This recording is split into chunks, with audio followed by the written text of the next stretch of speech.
रसूलुल्लाह सल्लल्लाहु अलैहि वसल्लम के रोज़ा मुबारक कब्र मुबारक की ज़ियारत का सही तरीका क्या है? रसूलुल्लाह सल्लल्लाहु अलैहि वसल्लम ने मना फरमाया 3 जगहों के अलावा सवाब की नीयत से सफ़र ना किया जाए। मस्जिद हराम, मस्जिद रसूल सल्लल्लाहु अलैहि वसल्लम, मस्जिद अक्सा, इसके अलावा किसी जगह पे सवाब की उम्मीद से सफ़र नहीं किया जा सकता। मदीने शरीफ भी जब आप जाएं तो सफ़र करते वक्त आपकी नीयत मस्जिद रसूल सल्लल्लाहु अलैहि वसल्लम की ज़ियारत की नीयत हो।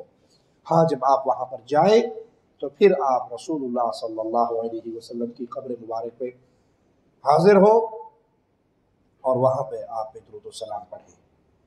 फिर सैयदना अबू बकर को सलाम करें, सैयदना उमर को सलाम करें।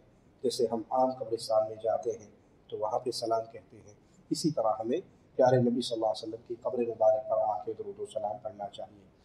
सैयदना अब्दुल्ला इब्न उमर रज़ियल्लाहु अन्हुमा से रिवायत है, उनका अमल जिक्र है हदीस में, वो जब मदीना से बाहर जाते तो नबी सल्लल्लाहु अलैहि वसल्लम की कब्र पे आके दुरूद व सलाम पढ़ के जाते।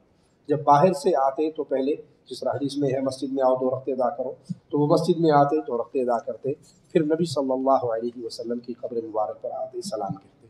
तो वहाँ पे जाए तो कब्र पे सलाम कहना दुरुस्त है, लेकिन याद रखें बैठ के दुरूद व सलाम पढ़ेगा तो वो रसूलुल्लाह सल्लल्लाहु अलैहि वसल्लम तक अल्लाह के नबी सल्लल्लाहु अलैहि वसल्लम की हदीस की रोशनी में पहुँचा दिया जाता है। अल्लाह के प्यारे नबी ने फरमाया, अल्लाह के मलाइका है जो ज़मीन पे घूमते हैं, जहाँ कहीं कोई मुझ पे दुरूद पढ़ता है तो मुझ तक पहुँचा दिया जाता है।